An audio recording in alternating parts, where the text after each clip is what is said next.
Okay, I'm recording now. So I would just like to introduce Sandy. She is the last speaker of the forum that we have today, and she is a wonderful, wonderful human. She was a part of our Peer Power Project, the very first and only in-person one that we were able to do because of COVID. So it was a really great getting to know her. She's a passionate creative writer and has lived experience. And she's an awesome mom, and uh, she bakes for Cycorn. She's a part of a lot of organizations that on the island. And yeah, we're just so stoked to have her today. So without further ado, Sandy, take it away. Thank you so much for being here. Thank you, Sage. Thank you, Jenny, for hosting us here. I was so unsure at first when you put the poster online about, does anyone want to facilitate? I have spent almost 20 years working in the public school system, so I thought I could do that, easy peasy. And then I was like, I got stage fright. So here we go. If it doesn't go as smoothly as I want, then so be it. It's my first try. So I'm coming, oops, spelling mistake I see right away.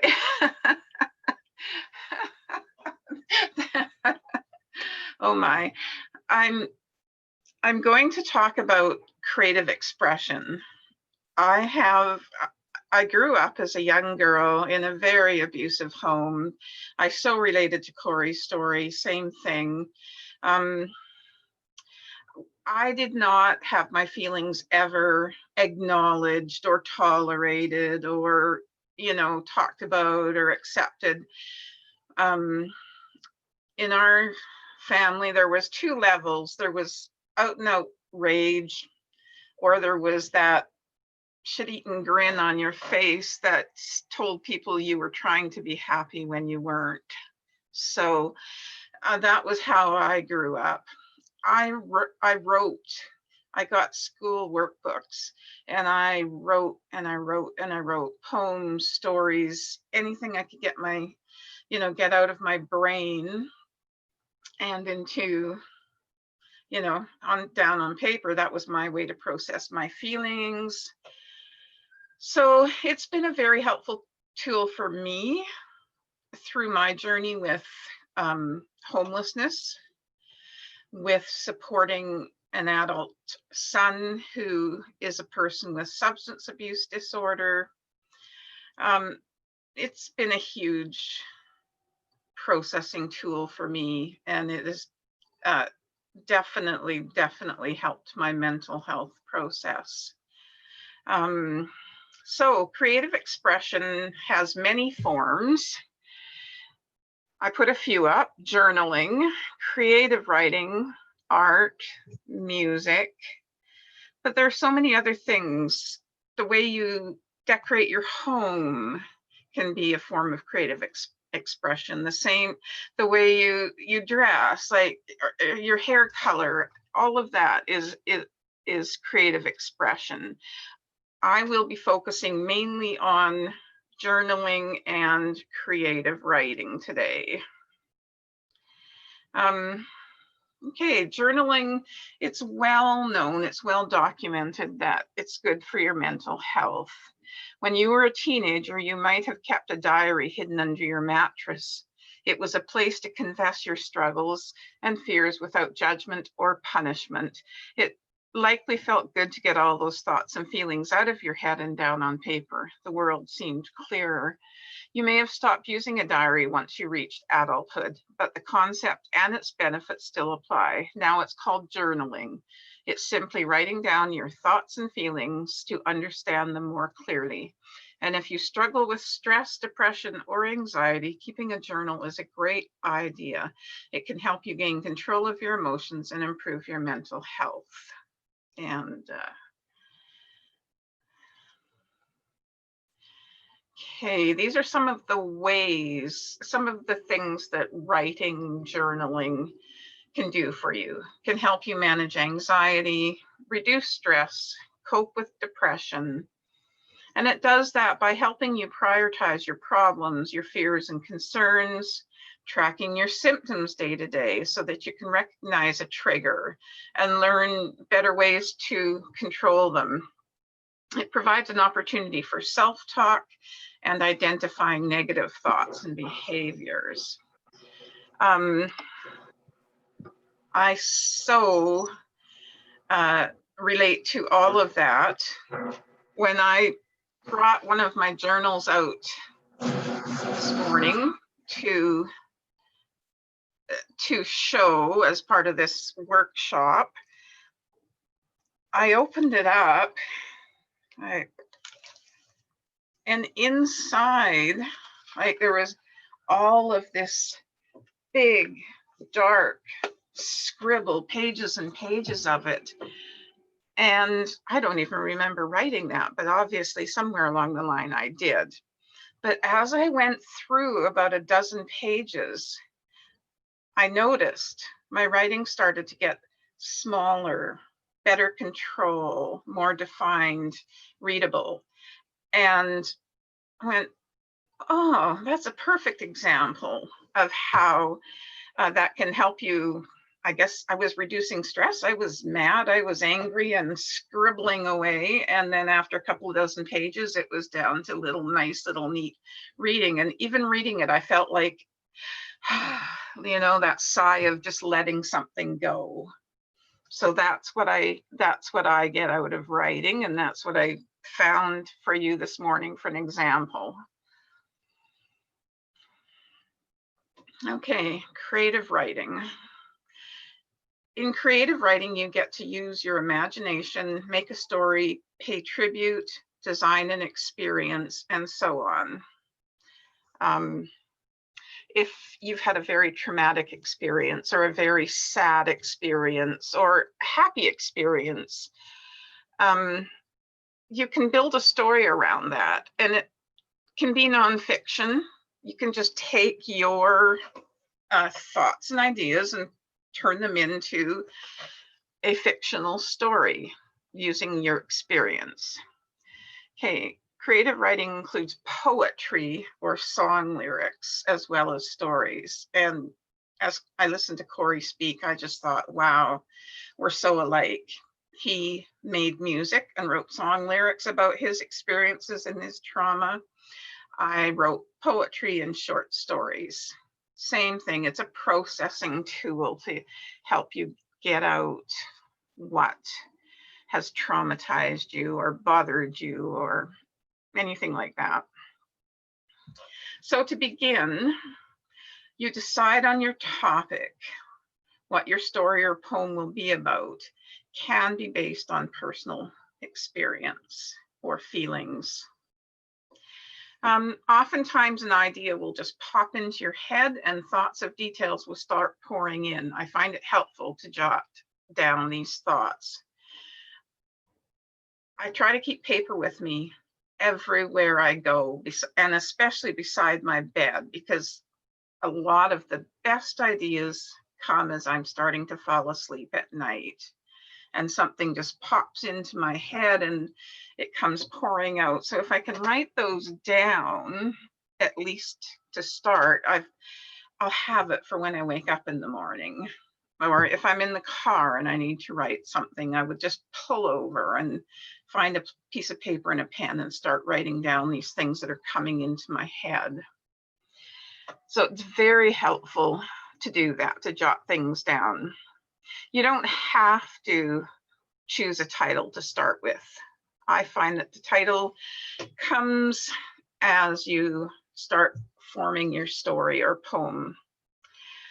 So in the getting started to write process, creative writing, we're talking poetry, short stories. You've got your paper, you've got your pen, or pencil actually, because you can erase with a pencil.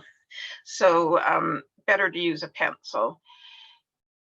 To start, you write an engaging open sentence, not too long, but one that captures the reader's imagination. You have to make them want to keep reading in that first sentence. You have to, otherwise they're going to close it and carry on. So you've got to hook them in that first sentence. You need to formulate a beginning, a middle, and the end of the story so that you're keeping the flow going nicely. You are describing a scene to your reader, something that they can begin to see in their minds. So use the senses. You know, what do you see? What do you hear? What do you smell? What does this feel like? Is it soft? Is it hard? You can use emotions as well to describe. You have to paint a picture so that they can really, it's kind of like watching a movie in your mind. You have to make that movie for them with your story. So vary the start of each sentence as well as the length. You've probably all remember this from elementary school. Run-on sentences. No, you don't want a sentence that keeps going and going and going and going. You've got to separate each thought in a separate sentence. Vary the start of each sentence. Limit the use of I and the to start sentences. That's a common thing I see is everybody starts, not everybody, but some people start their sentences I, or the. I was taught it's good to vary the first word of every sentence so that it does not become monotonous and stagnant. Okay, how are we for time? Oh, we're doing okay. Going to be early here. Does anyone have any questions or anything right now for me before we go into an activity?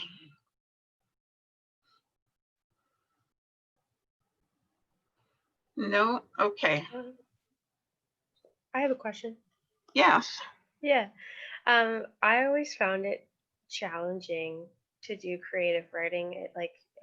For me, sometimes like what I thought, what I was seeing, it was hard to put it on the paper and like write the right words, like finding the right words. So I'm just Yes. wondering, do you have a suggestion for like kind of getting over that, or do you kind of write a story a couple times, or what are your kind of techniques for that? I try to close my eyes and focus in on my thoughts inside my head. I will write down the main gist of it, but certainly there's a ton of editing that goes into it. That's why I suggest pencils are good, because you can erase. But yeah, mainly just closing my eyes and focusing in on what I'm seeing, because that's what you're going to write about. So pay attention. What color is it? Is it hot? Is it cold? Is it hard? Is it rough? All of those things. And by closing your eyes to focus in, you're going to get much more detail to put down on paper. Yeah, that's what I do. And then I edit later. Thank you. I love to take somebody's situation and a familiar song and write the lyrics to go with the same tune and beat of the song, but to fit the situation. Like I wrote a COVID Christmas carol, and we're in the process of trying to get that recorded. So yeah. Okay, now we don't have to think of these pictures in our minds, but I've put up here a couple of pictures. And what I'd like you to do is choose one that jumps out at you and just look at all the details and try to see everything. Also, try to see what can't be seen in this picture. Like, imagine you're in a barn, somebody's grooming horses. What else could be in that barn that you can't really see? Hay, cats, rodents. So as well as noticing the details of what you can see, also try to imagine what could be there that you can't see. Yeah, so I'd like you all to choose one picture and really, really zero in on it. And using those suggestions, we will in a couple of minutes start to just do a bit of writing if you have pen and pencil with you. So yeah, really focus in. I find my eyes can stare at one spot for a long time.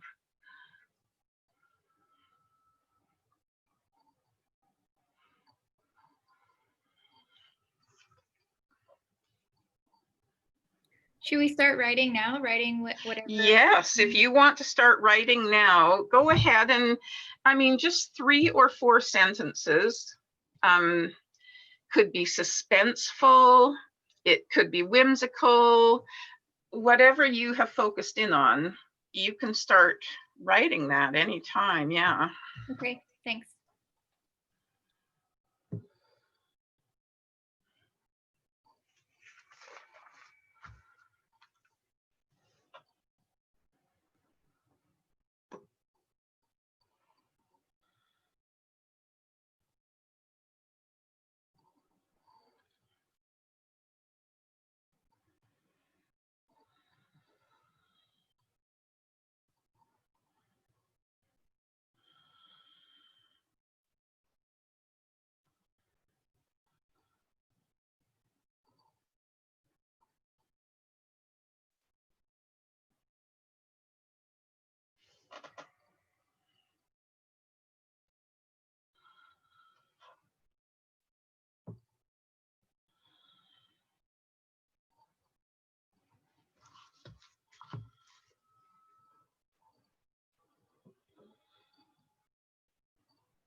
I feel like I need elevator music.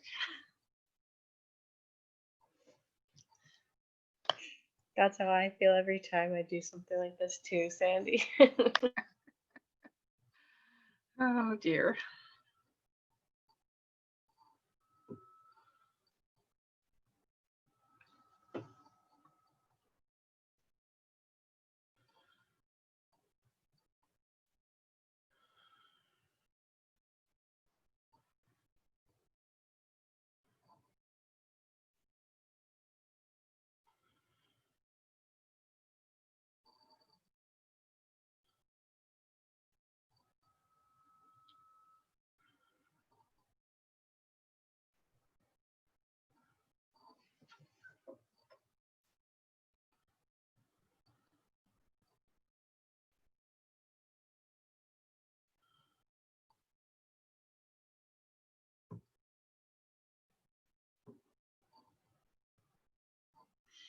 Okay, just a couple more minutes maybe. If anyone needs longer, we'll give them the time they need.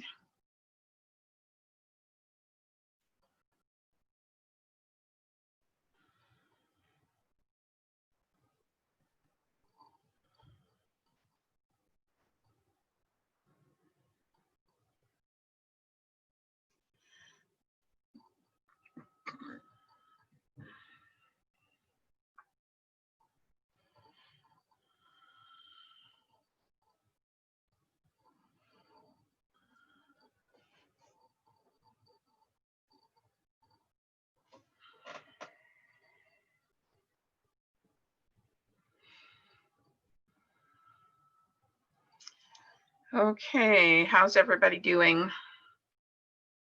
Are you ready to go? Yeah. Okay. What now? You don't have to if you don't want to, but are there any volunteers to read their little story out loud? I know you want to, Sage. It's terrifying. No, don't let me pressure you, but I would love to hear what everybody came up with. I wrote one I can read out. Okay, Yes. go ahead. Oz. Oz J. Yeah, just Oz is fine. I don't know why I put the J there. Thanks, Oz. No worries. Okay. So I picked the second picture, that mystical attic situation. Yep. Okay, I wrote, I loved going to the attic during the summer. I would open the skylight and the breeze of the ocean would take over. Ships sailing freely, big open skies. The freedom from the outside would seep within my skin, and all of a sudden, I would feel lighter. The clutter from the attic was symbolic of my mind, yet it was organized, maybe just unattended. But the breeze from the outside would lift all these worries and take them away. They were in the water now. That's it. Awesome. Like that's excellent. I love that. Thank you so much. You chose something that was on the outside, the water and the breeze, something that couldn't be seen, but was there. And I like that approach to writing. That's awesome. Thanks for sharing. Thanks, Sandy. Anybody else? Okay, Monty, great. My grandmother told me stories of how she spent hours up in the attic. Chair pulled close to the window that overlooked her vegetable garden. She wondered, would he ever return? The waft of bread up from the kitchen brought her comfort, despite the doubt and sadness in her heart. Oh man, you guys are good at this. I could totally conjure up a picture of sitting there, cozied up, you know, maybe reading a book or maybe just chatting. That was amazing. Thank you, Monty. Anybody else?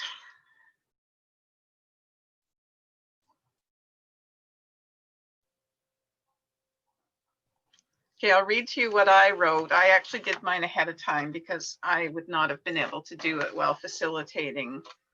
I wrote, at first glance, the room seemed to be dark and empty. Upon further inspection, there were some old boxes. Perhaps he could use those to help him make a shelter, a safe place to lay his head. He was so tired. Surely no one would notice that he was here. Yes, this would do nicely. With that, the spider scurried across the room and began to stake his claim. That's awesome. So yeah, that one I made from the vantage point of a spider, surveying the room. I've done a very powerful piece on the view of the street and the dumpsters that contain a lot of our homeless persons. So I find that very, very sad, but I wrote a story about the vantage point of a rat in that alley, but you didn't know it was a rat until the last sentence. I've wrote about a girdle getting tried on by an older stout woman.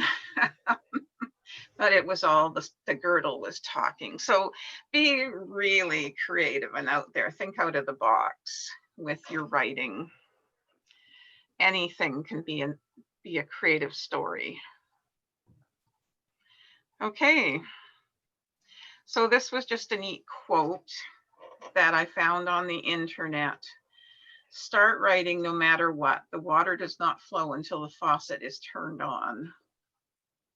So Sage, that might answer your previous question a little bit. Just start, see where it goes.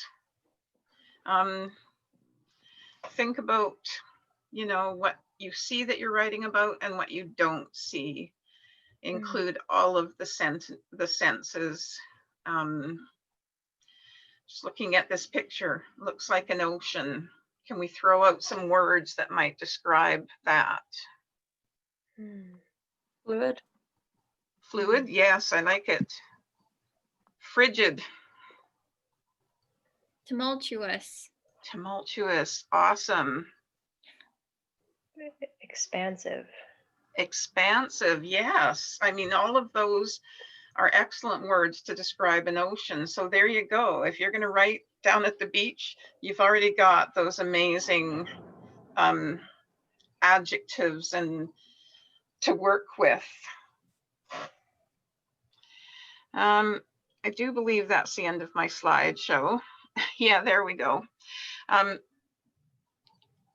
just must share this with you. I picked this picture of the cat because he looks like Marshall's, my son's cat, who is just the most amazing little critter ever. He's a Russian blue, and they've got character and personality. He walks on a leash every day. His name is Mr. Bigglesworth, but Biggs for short. And you've probably heard him or seen him. He's walking around here and he's howling to let us know that he needs a walk. So that's why I chose that picture, just a little bit of inside information. Oh, awesome. So yeah, I mean, that's pretty much just it, unless you have questions or comments or stories to tell me. I'll tell you that in high school, I used to write essays for my friends for $5. I got the money and they got the good grades. So it was really a cool arrangement because I could just like sit down and they have them done in 10 minutes. So I was making good money. Revealing your rebellious Pardon me? nature. Revealing your rebellious nature. Oh, you don't know the half of it. I was so rebellious. I decided I'd put up with enough trouble in my earlier years that I couldn't control. So I decided to give some of it back to the world.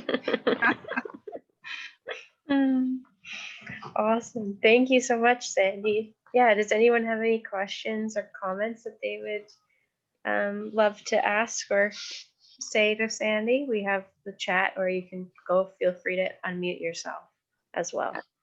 I have a question for Sandy. Yes. You were just mentioning essays. Do you have any advice for writing quality essays? Because I've been working on that recently and working on a lot of rhetorical analysis, but Okay. it still feels very heavy and boring.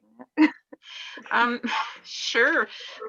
The biggest thing that I learned about writing essays is where you're going to your source to find your information. It used to be encyclopedias. Now it's probably the internet. The most important pieces of information are in the first sentence of each paragraph. So that's where to focus on the first sentence. They will tell you, it will tell you what that paragraph contains, so you don't have to do the whole writing. And then again, I used a similar style of jotting down the notes, but I would do it paragraph by paragraph. So I got the first sentence and I got what I could get out of that. I wrote that down. Then I'd move on to the next one, take what I got out of that first sentence or two and write that down, and then go back and fill it in once I had my little template written out, ready to go. Thank you. You're welcome. I also like to use, if I can pull off using a metaphor sometimes in those really boring papers, to describe a complex subject. One time I used these are the ingredients in the soup of blah.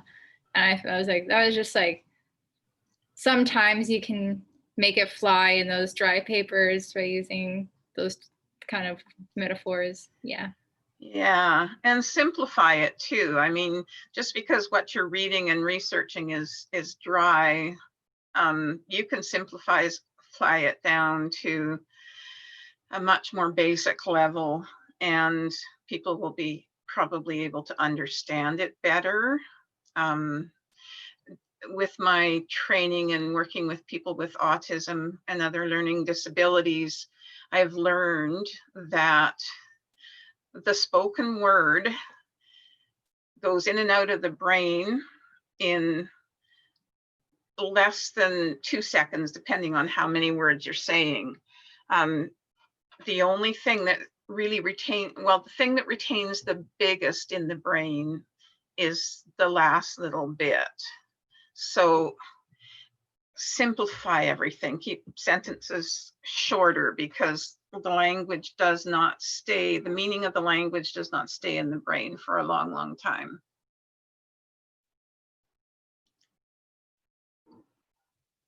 Thank you. You're welcome. Do you have any tips for people that have concentration trouble, like challenges to? Oh, that have concentration challenges. Is it lack of focus because you don't like writing, or you're not interested in the topic? Might be something like that. I would set a 5-minute timer then. If it's something that you don't want to do, I'd set yourself a 5 or a 10-minute timer and let yourself have breaks at whatever spaced intervals you need. You'll know how long you can focus for. I don't have a problem focusing. I can stare at something and just zero in on just the tiniest little thing, and that, so I don't know what it's like really to have focusing problems, but that's what I did with the people with cognitive learning disabilities and autism that I worked with. You break it down into small chunks, let yourself have a break. Yeah, or something visual, a timer on your phone or anything like that, that you can see, that you know, okay, my break's coming. Thank you. You're welcome. I just thought of something. I was wondering, is there something that because I found that activity that we did really like encouraged writing for me.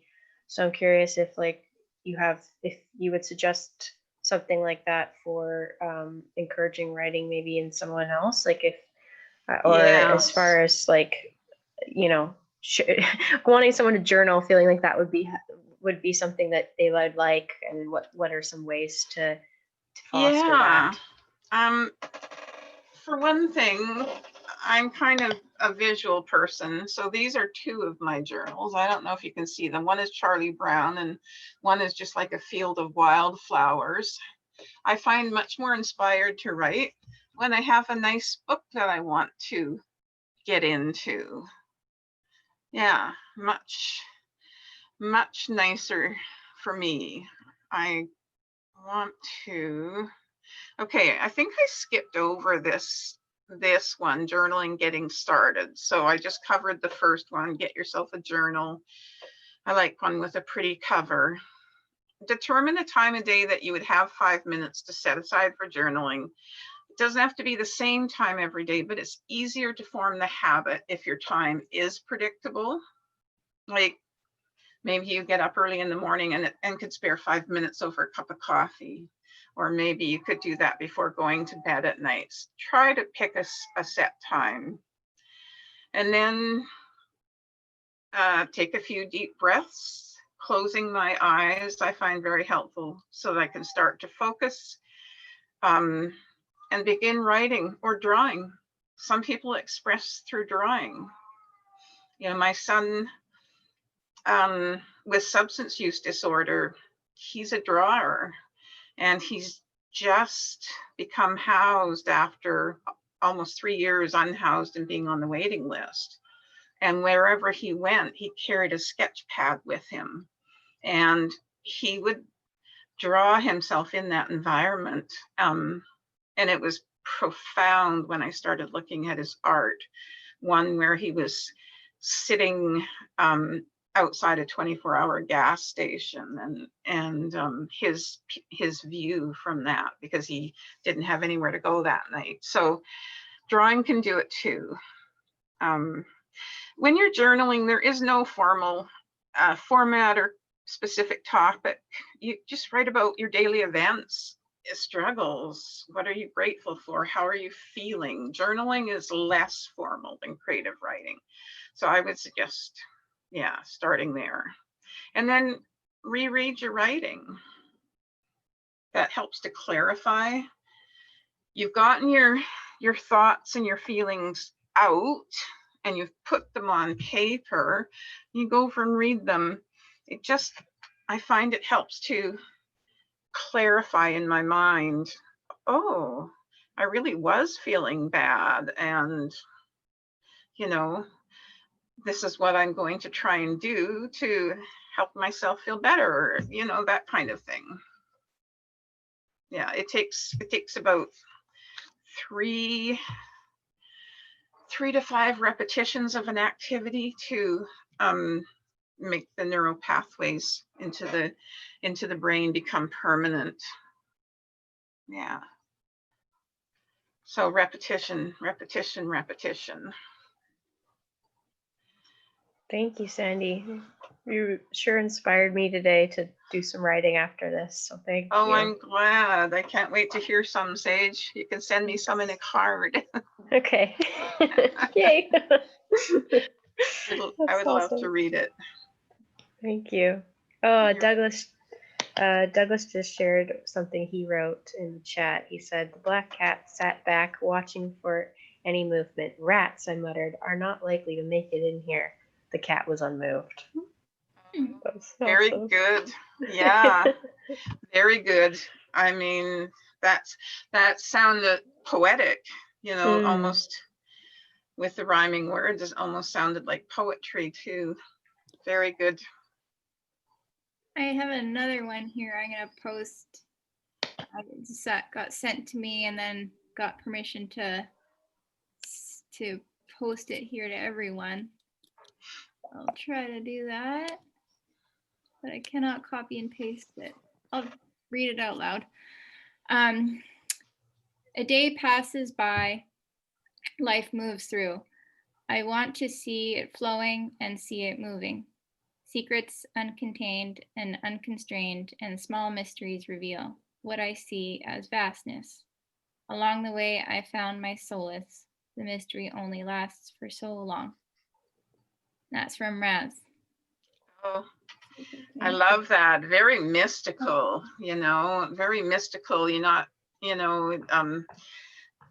yeah, thinking about what is he thinking? What is he seeing? It's just hinting around it. That's a way to engage somebody too. And then they get to use their imagination to wonder what exactly you're referring to. Yeah, totally. I love that. Yeah, very nicely done. You were, sorry, go ahead. Go ahead. No, you go, Monty. Thank you. Sandy, you had mentioned in your slide there about the link to mental health, and I'm just curious, from your perspective, do you feel like creative expression and maybe creative writing specifically is a way of healing, in a way, maybe with trauma? Or yesterday we referred to complex PSD, trying to unravel all the complexities, Definitely. I thank you for that question. That's an excellent question. I do have a diagnosis of complex PTSD as well as others, but it has been very healing for me. As I said, we were not allowed to express any kind of emotion in our family. My mom was allowed to express rage, and occasionally one of the kids would come out in a rage. But other than that, we just had to pretend everything was happy and okay. So the writing there were themes. I mean, I wrote about sad things, you know, I wrote about things that make people feel really bad sometimes. And that was the beginning of my healing process. I truly believe that once you get something out of your soul and down onto paper, you've unloaded a little part of it. And then you do it again, you've unloaded a little more. And it will always stay with you. Clearly, those experiences will always stay with you. But it has been my experience that through journaling and writing, that the trauma and the pain have subsided and faded a great deal.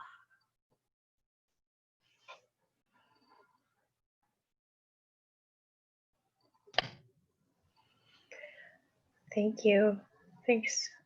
I feel like you should be coaching people how to do this, Sandy. Like, it should be a regular thing for you. This is awesome. Is $5 a fair rate? No. No, I'll do it for free. I'll do it for free. per essay, per slide. Yeah. That's awesome. I just enjoy it. Yeah. Some people like music, some people like art. It's all creative expression. Mm-hmm. I remember we just listened to Corey Resilient, and he used his music for the exact same purpose. Yeah. And that was awesome. I loved listening to that. Yeah. Thank you. Yeah, it's fun. I find it really cool how you're able to connect with Corey in that way and find so many similarities and in the sharing of art. And I do really think art is something that connects us all, whether that's writing or drawing or Yeah, totally. The reason that I asked him about had he considered taking his music and his gift to the shelters is because my own son, he was interested in music and maybe getting a guitar and starting to try and teach himself how to play guitar. Now he uses his drawing and his art for expressing, but he wanted to start trying to put it into music and lyrics as well. So Cool. I just thought, oh, you know, it'd be so nice if he could connect with someone like Corey, you know, and get some encouragement that way. Yeah, that's a really good point. Yeah, just having some resources for folks who might be interested in connecting more with any form of creative expression is definitely great. Even just taking music to these shelters and so on. One of the more positive experiences my son had while staying with a friend at a shelter was that I think it was a church group. They brought a tent and they brought some food. This was pre-COVID days, obviously. And they brought some musical instruments and they just sat out in the parking lot and they fed the clients of the shelter and they played music with them, sang. And that was something that really stood out with my son. He really enjoyed that. That was very uplifting for him. Yeah. Great connection. Yeah. Through that. Yeah.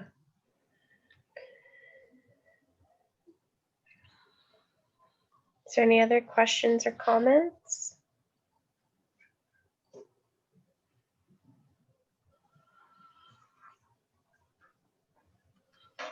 Well, I'll just say, Sandy, that I actually thought of myself as a creative person, but find words difficult. And the way that you invited us to explore our words in a very expansive way really confronted me, like feeling like I'm not able to do it and doing it. So yeah, I felt like it was really impactful for me. Well, thank you for that. That means a lot to me. I would hope that, you know, somebody would, or all of you would be touched and want to write or draw your experiences. Yeah. Ben just mentioned that they do drumming circles downtown in Toronto, which is Oh, awesome. That's awesome. very nice. Yeah, Yeah. very, very nice. You know, the arts can connect people, gives them that sense of connection. And music is a big one. I know my father was a professional musician, so growing up, that was one of the light spots and the high spot in our existence, was that sometimes he'd play at home for us kids, and that was so nice. So yeah, Yeah. it gives you a connection. It helps you to, you know, feel connected to people. Yeah. Awesome. Well, thank you so much, Sandy. That was really beautiful. And yeah, I'm so excited to practice some of these skills now. It was Okay, amazing. you're very welcome.